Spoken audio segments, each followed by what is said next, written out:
Hey, welcome Transformers, and I hope you've just had a lovely long weekend.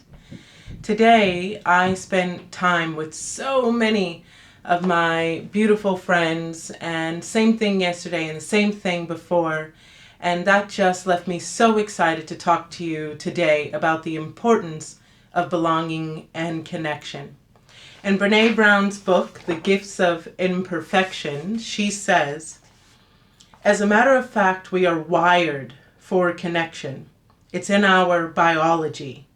From the time we are born, we need connection to thrive emotionally, physically, spiritually, and intellectually. A decade ago, the idea that we're wired for connection might have been perceived as touchy-feely or new age. Today, we know that the need for connection is more than a feeling or a hunch. It's hard science. Neuroscience to be exact. And we know this, we all feel this. There's internal drive for friendship, for connection, whether that's with our family or as we move to bigger cities or to different countries, looking for that urban family, that connection that we find, that family that we find all over the world. But one thing that can happen as we're on our transformation journey is that we start to change, we start to grow, and the person that we used to be begins to fade away.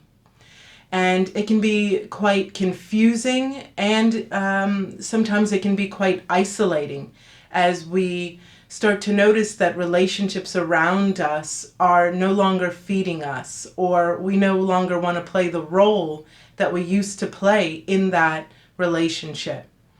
And so in my practice, what many people speak about is the desire to draw away. They feel tired in social gatherings, or it just seems easier to stay at home with the covers pulled up or the TV on.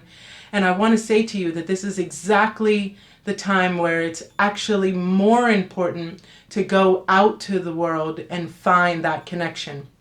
Find your tribe, find your community.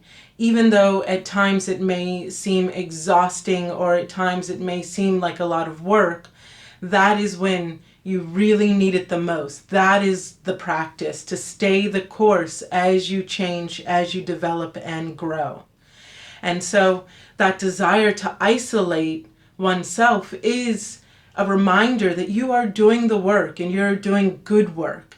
And so I want to encourage you that as you go on this journey, we're here waiting for you. We are your champions. We are the wild women who are also looking for our community, and we're all over the world, and we're waiting for you here so that we can feed one another, so that we can thrive and grow together. So I hope that this long weekend you spent some time with some of those people who feed you and give you strength and who give you that belonging and connection. And when you're feeling your most vulnerable, share that story. Share that story about what you're afraid of, who you're becoming, and how you're afraid that they may not like it or they may not accept you. That's how you'll actually find the true friends, those people who will really give you love. And I mean love that is not weighted or full of expectation or shaming in any way. Love that is rooted in authenticity. So please feed yourself with loving, belonging, and connection. Get out into the world and find your people, because they are there waiting for you.